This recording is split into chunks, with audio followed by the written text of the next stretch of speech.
Game sales academy में आपका स्वागत करता हूं। फ्रेंड्स, हमारे चैनल पर आपको इंश्योरेंस से संबंधित नए-नए ideas, sales ideas, prospecting ideas and motivation मिलता है।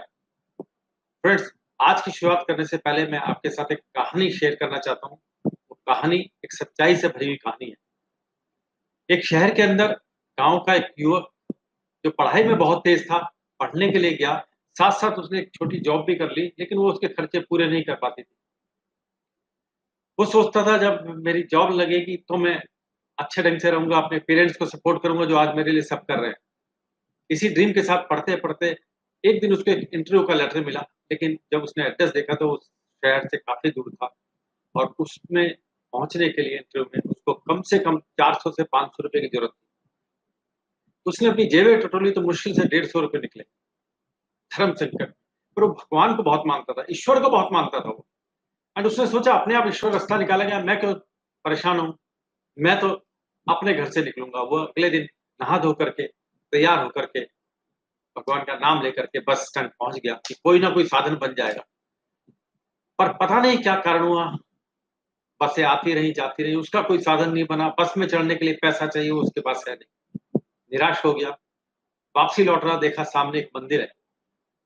वो मंदिर में गया, उसने ईश्वर से प्रार्थना की, ईश्वर मेरे पास एक चांस आया है, मैं तेरे भरोसे ही घर से निकला हूँ, मुझे इस जॉब की बहुत ज़रूरत है।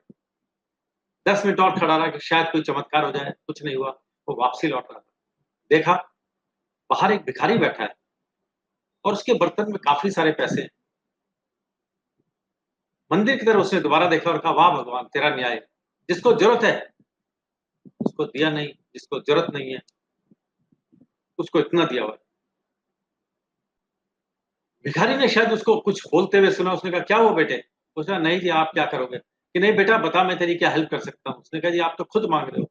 भिखारी बोला, बेटा मैं यहाँ सालों से बैठता हूँ, मैं कभी नहीं माँगता। ये लोग जो आते हैं, वो मुझे इसलिए देकर जाते हैं कि उनको लगता है वो पुण्य कमाएँगे। मैं तो यहाँ चुपचाप बैठा रहता हूँ। ये जो पैसे हैं, इसमें से रोज़ मैं अपनी दवाई खरीद लेता हूँ। बचे हुए पैसे मैं वापसी मंदिर में चढ़ा देता हूँ। बता मैं तेरी क्या हेल्प कर सकता हूँ? लड़के ने बताया, मेरे को ₹500 चाहिए, 150 मेरे पास है। मेरा इंटरव्यू हो जाए तो जॉब लग जाएगी। तो बाबा मैं आपके वापिस कर दूँगा। बहुत शर्माते हुए उसने उनसे पैसे ले लिए। उसने कहा भिखारी ने कि तू चिंता मत कर, मेरे को तो दवाई खरीदनी होती है। वो लड़का गया और किस्मत से उसका सिलेक्शन भी हो गया। उसने सोचा वापसी में मैं बाबा को धन्यवाद देते हुए आऊँगा। मंदिर पहुँचा तो बहुत भीड़ थी। पता चला एक भिखारी की डेथ हो गई। जब सामने देखा तो वही भिखारी था। कुछ लोग कह रहे थे कि रोज़ दवाई खरीदता था, आज इसके पास पैसे नहीं थे, शायद दवाई नहीं खरीद पाया, उसकी डेथ हो गई। एक व्यक्ति बोला, "अरे! भिखारी मर गया ना, ये किसके काम आने वाला है?" वो लड़का नहीं समझ रहा था, ये ईश्वर ने मेरी हेल्प करी या इस भिखारी ने। दोस्तों, हम सबका काम एक-दूसरे को सपोर्ट करना है। हम ज़िंदगी में एक-दूसरे से जुड़े हुए हैं, इस चीज़ को हमेशा ध्यान रखिए। जैसे पहिया होता है ना, ऐसे राउंड ले रहा होता है, तो हर पार्ट एक-दूसरे से ज़रूरी है। अगर एक छेद हो जाता है, तो आपकी गाड़ी खड़ी हो जाती है लाखों।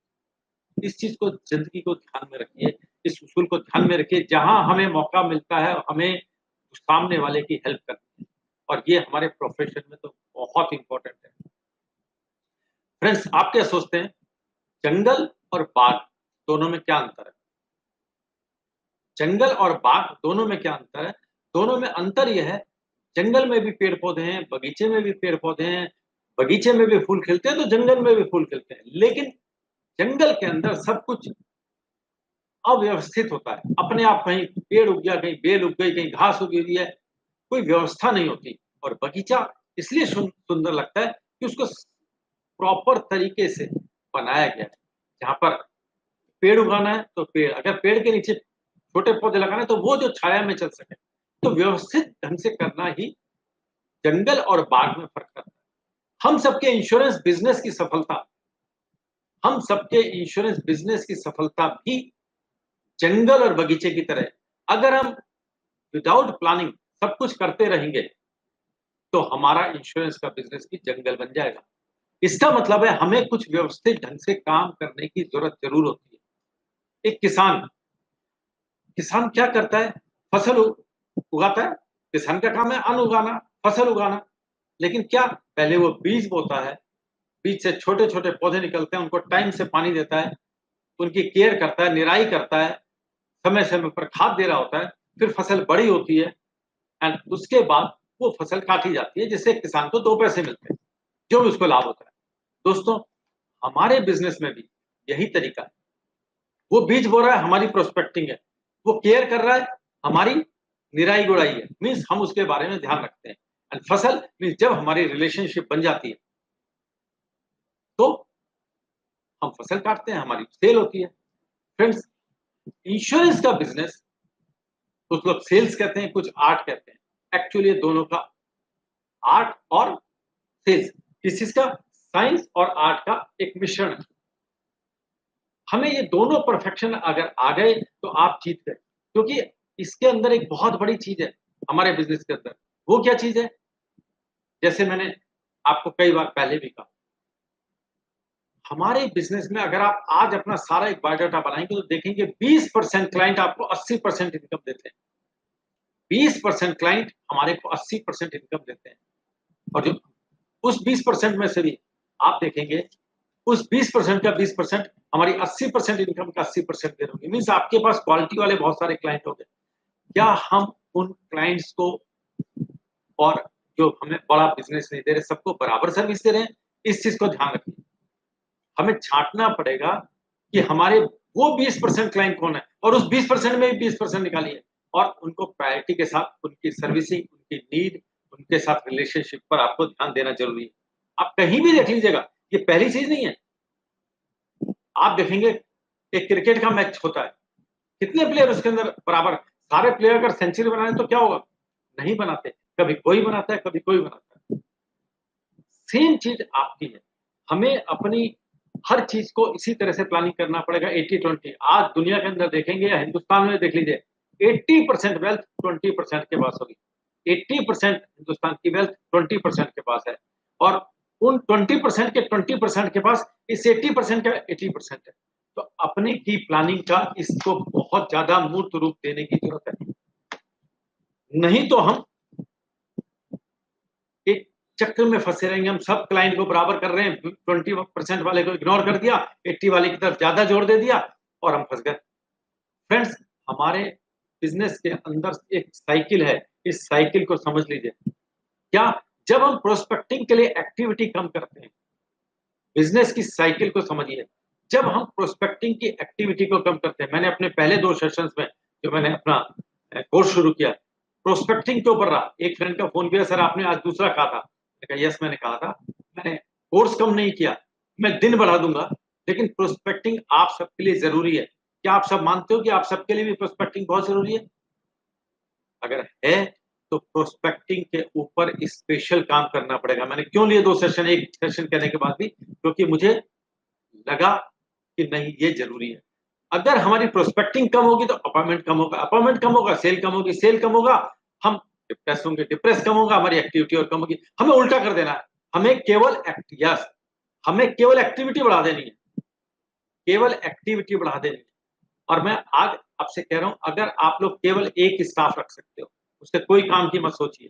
केवल एक स्टाफ रख सकते हो, अपने साथ साथ रखना शुरू कीजिए। मीटिंग में गए, मार्केट में खड़े हो, भैया यहाँ सब जगह मेरे कार्ड और पम्पलेट देके आओ। ब्रांच में गए हो, नीचे सारे मार्केट में मेरे देके आओ। उसका काम केवल आपके साथ चलना है, जहाँ आप रुके उसने कागज़ बाँटने शुरू कर देने हैं।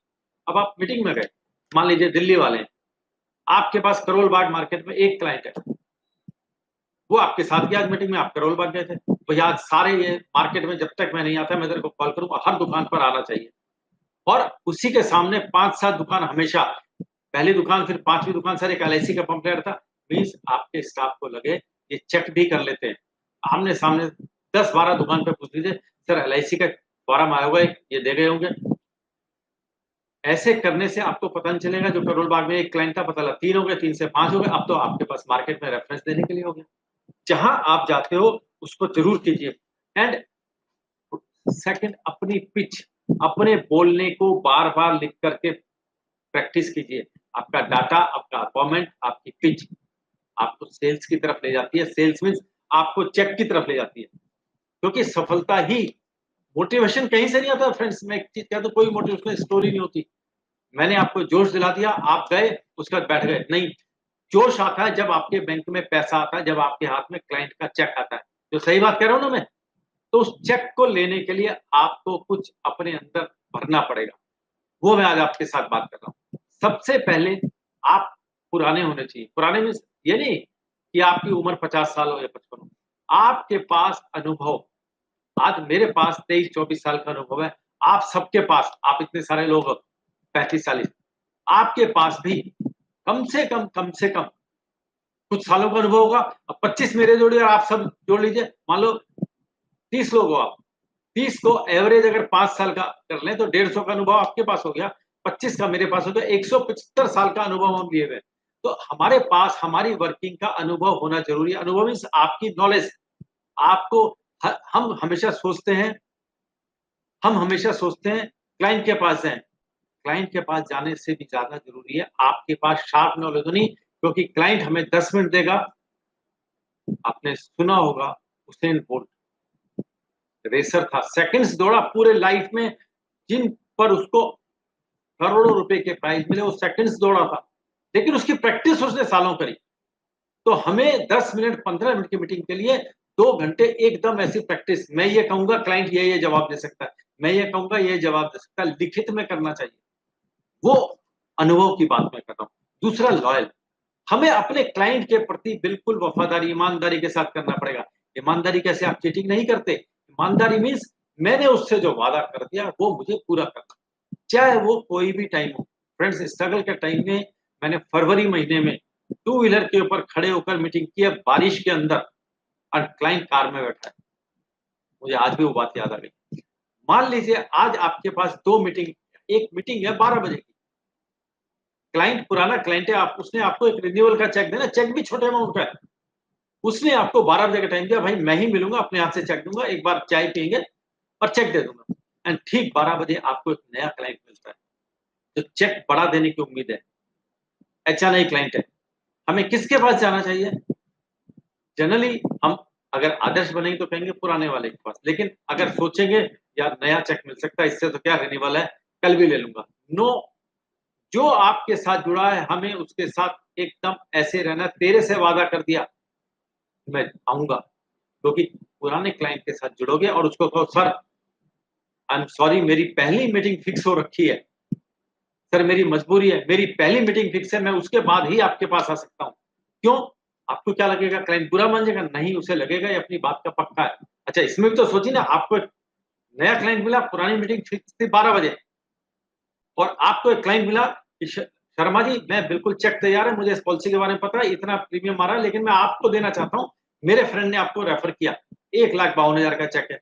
अब मेरे मन में लालच शुरू, यार जाना तो वहीं चाहिए, और मैं मन में डिसाइड कर लेता हूँ उसको लास्ट मोमेंट में कोई बहाना कर दूँगा पुराने क्लाइंट को और चला जाऊँगा।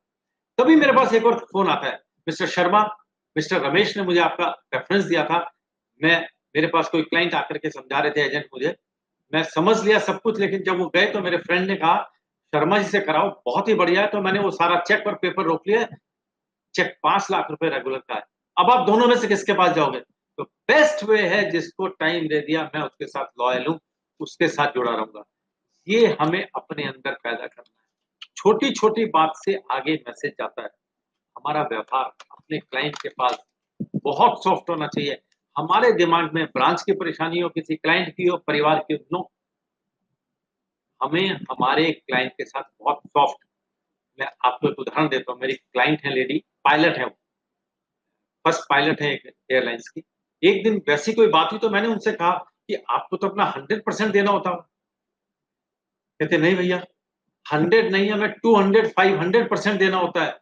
जब मैं गाड़ी में बैठती हूँ जाने के लिए एयरपोर्ट, मेरी गाड़ी आती है, मैं अपनी परेशानी, अपना सब कुछ घर छोड़ देती हूँ।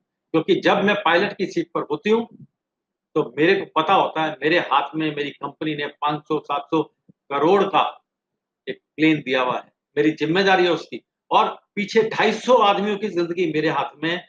मैं अपनी ड्यूटी के अलावा कुछ नहीं सोच सकती। सेम चीज़ आप डॉक्टर हैं, फर्निस्ट के, तो जिस समय आप कन कंपनी के साथ बात कर रहे हैं, आपका व्यवहार, आपकी हर परेशानी छूट जानी चाहिए। इस चीज़ को बहुत ज़्यादा ध्यान रखिएगा। साथ-साथ आपकी जो भी सलाह हो वो प्रॉपर हो, व्यावहारिक हो। मीन्स कैसे व्यावहारिक? जो हमारा क्लाइंट की नीड से के साथ-साथ वो उसको कर भी सकता हो। मैं क्लाइंट को कहूँ जो मुझे 5 लाख रुपए का चेक दे सकता है साल का और मैं उससे कहूँ सर अगर आप ये प्लानिंग करते हो तो आपको 500 करोड़ मिलेंगे। नहीं, उसके लिए व्यावहारिक नहीं है, भले ही वो बड़ा क्लाइंट है, पर 5 लाख में उतने नहीं आ सकते। तो जो हमारा क्लाइंट जिस तरह का प्रीमियम देने का है, उससे लगभग वैसी बात कीजिए। अगर हमने किसी को बहुत बड़ी-बड़ी बात कर दी और जो वो प्रीमियम दे रहा है, उससे मैच नहीं होगा, बहुत ज़्यादा गैप रह जाएगा, डिफरेंस रह जाएगा, तो क्या होगा? क्लाइंट को लगेगा यार जो बताया वो मुझे मिल नहीं रहा, मेरी प्लानिंग से वो मैच नहीं हो रहा, बेकार है, रहने देते। तो आपका छोटा काम भी चला जाएगा। इस चीज़ को बहुत ध्यान रखिएगा। नॉलेज हमेशा अपडेट करनी है। जैसे मैं आपके साथ हूँ, आप भी नॉलेज अपडेट कर रहे हो, तो मैं भी कर रहा हूँ। क्यों? मुझे आपको अपडेट करने के लिए अपने को अपडेट करना बहुत ज़रूरी है, जिससे मैं आपके साथ बात कर सकूँ। तो इस यूट्यूब के माध्यम से हम दोनों को फ़ायदा हो रहा है। मैं जो अपना कोर्स चला रहा हूँ, उससे मुझे बहुत फ़ायदा हो रहा है क्योंकि मेरे को अपनी नॉलेज अपडेट करनी है। ऑलवेज़ जहाँ से भी मौका मिलता है, मेरे साथ हो बहुत अच्छा है और जहाँ से भी मौका मिलता है, अपनी नॉलेज अपडेट करते रहिए। कोई क्वेश्चन होता है, मुझे मैसेज कीजिए, मैं जवाब दूँगा। कहीं न कहीं से अगर मेरे को नहीं पता होगा, मैं और अपने सीनियर से पूछूँगा। बहुत सारे सीनियर्स को मैं जानता हूँ, जिनके अनुभव मेरे 24 साल से इससे भी ज़्यादा के हैं, उनसे बात करूँगा। तो अनुभव अपनी नॉलेज को बढ़ाते रहिए, ये आपके लिए बहुत काम की चीज़ होगी। क्रिएटिव माइंड हमारे को एक आपको पता है बहुत सारे लोगों ने सुना होगा, हमारे दिमाग में 2 हिस्से होते हैं, राइट और लेफ्ट। एक डाटा पढ़ता है 503, एक कहानी और स्टोरी पे विश्वास करता है। दोनों की मिक्स प्रेजेंटेशन हमारी होनी ज़रूरी है, क्योंकि आपको तो नहीं पता ना कौन आदमी कैसा होगा। राइट ब्रेन जो है उसको स्टोरी टेलिंग बहुत अच्छी लगती है। मैंने आज शुरुआत करी ना एक स्टोरी से करी, एक मोटिवेशन सच्ची स्टोरी से करी जो हमारी और आपकी लाइफ में वैल्यू दे सकती है। तो सेम आप अपने क्लाइंट के साथ जोड़िए। कोई ना कोई उसको जो भी बताइए एक स्टोरी टेलिंग से बताइए। स्टोरी टेलिंग लाइफ में बहुत इम्पोर्टेंट है। हम लोग एक स्टोरी टेलिंग, पब्लिक स्पीकिंग हमारे ज़्यादातर इंश्योरेंस एजेंट क्यों रह जाते हैं, उनको ये दोनों चीज़ नहीं आती। मैं कुछ इसमें बनाने की कोशिश कर रहा हूँ, स्टोरी टेलिंग और पब्लिक स्पीकिंग क्योंकि बहुत इम्पोर्टेंट है। हम पब्लिक स्पीकिंग को सोचते हैं कि जो हमने आपसे बात की, नहीं, उससे भी ऊपर की चीज़ है। तो ये आप अपने क्लाइंट के साथ राइट ब्रेन, लेफ्ट ब्रेन कुछ बात डाटा में करिए, कुछ स्टोरी टेलिंग में कीजिए। उसके दोनों ब्रेन आपको नहीं पता है लेकिन दोनों ब्रेन ने पढ़ लिया, आपका काम हो गया। हेल्पफुल हमेशा अपने क्लाइंट को हेल्प करने की कोशिश कीजिए। हेल्प मीन्स हेल्प मीन्स है आप इंश्योरेंस की सर्विसिंग की बात मैं नहीं कर रहा। मैं इंश्योरेंस की सर्विसिंग की बात नहीं कर रहा। मैं बात कर रहा हूँ क्लाइंट को आपके बिज़नेस से अलग। आपने किसी क्लाइंट को फ़ोन किया, उसने कहा यार आज रहने दो, आज मैं बहुत फँसा हुआ हूँ। अरे सर क्या हो गया? क्या दिक्कत आ गई? मैं बताता हूँ, कल मैंने अपने क्लाइंट को फ़ोन किया, उसने कहा शर्मा जी थोड़ी देर में बात करेंगे, एक मेरा फ्रेंड का काम फँस गया है, ज़रा मेरे को उसके लिए कोई वकील ढूँढना है। मैंने कहा मेरे को बताओ ना दोस्त, कहता नहीं मुझे रिलायबल चाहिए। मैंने कहा लिख के दूँ? मेरी ज़िम्मेदारी हो कोई चीज़, पता क्या दिक्कत हुई? उसने मुझे एक प्रॉब्लम बताई। मैंने अपने एक वकील फ्रेंड को फ़ोन किया ग्रेटर नोएडा की बात है। मैंने कहा भाई आज मेरी इज़्ज़त दाँव पे है, मैंने तेरी गारंटी ली है। कहता है यार तेरे को मेरी नेचर तो पता ही है ना। मैंने कहा तभी तो ली है। उन दोनों को कनेक्ट कराया। आज सुबह उसका मैसेज है, Sharma ji I am very thankful to you. तुमने मेरे फ्रेंड के लिए पेन लिया एंड वो कह रहा था इतना बढ़िया एडवोकेट मैंने नहीं देखा। अब मेरा उस आदमी तक मैसेज अपने आप चला गया कि मेरे पास ऐसे रिलेशन है। तो आपको हमेशा अपने क्लाइंट की फैमिली लाइफ में मीन्स उसके बिज़नेस में कोई दिक्कत आ रही है, सर कोई क्या दिक्कत आ रही है? कभी-कभी हो सकता है आपका कोई क्लाइंट इनकम टैक्स में हो, कोई जीएसटी में हो, कहीं भी आपके क्लाइंट होंगे ना। मेरे क्लाइंट लगभग हर डिपार्टमेंट मेरे क्लाइंट आईएएस भी हैं, पुलिस में भी हैं, जजेस में भी हैं, एडवोकेट भी हैं, आर्किटेक्ट भी हैं। तो हमारे पास इतना सारा खजाना किसके काम आएगा? पॉलिसी बेचने से ऊपर जब हम ये सब करते हैं दोस्तों, तो हमारी लाइफ की चेंजिंग शुरू होती है। सेल्स का मतलब सेल्स नहीं होता, सेल्स का मतलब है अपने आप को बेच दो, जब उसे ज़रूरत हो। जब उसे ज़रूरत हो, वो याद करे केएम शर्मा को, वो याद करे दीपक को, वो याद करे वगेश को, वो याद करे उमेश को, उदय को, आप सबको याद करें। ये सब चीज़ जिस दिन हम अपनी ज़िंदगी में ढाल देंगे, हमारी बिज़नेस दिन दूनी रात चौगनी वाली जो उन्नति है उससे होगा। Thank you friends. मैं अब सेशन थोड़े छोटे करने लगा हूँ, लेकिन मैं बिल्कुल फ़ोकस करने लगा हूँ। हम लोग यूट्यूब पर मिल ही रहे हैं, इसके अलावा कोर्स में भी मिलते हैं। सेल्स के ऊपर फ़ोकस के साथ-साथ प्रोस्पेक्टिंग पर फ़ोकस कीजिए। हमारा सारा दिन सेल करने के ऊपर निकलता है। हमें पूरा चेंज कर देना अपने आप को, प्रोस्पेक्टिंग की तरफ चलने लगिए। जैसे मैंने आज आपसे कहा कि एक स्टाफ रखिए, मेरे दिमाग में रहा यार ये सही अच्छा आइडिया है। मुझे लोगों के साथ-साथ चलना है। कोई नए दोस्त आए हुए हो तो इस चैनल को सब्सक्राइब कीजिए और अपने दोस्तों के साथ इस चैनल को शेयर कीजिए। मैं 1 लाख कम्युनिटी जोड़ना चाहता हूँ, इसके अंदर जिनकी इनकम मिनिमम 1 लाख रुपए महीना हो और मुझे इसमें आपकी सपोर्ट चाहिए। Thank you very much.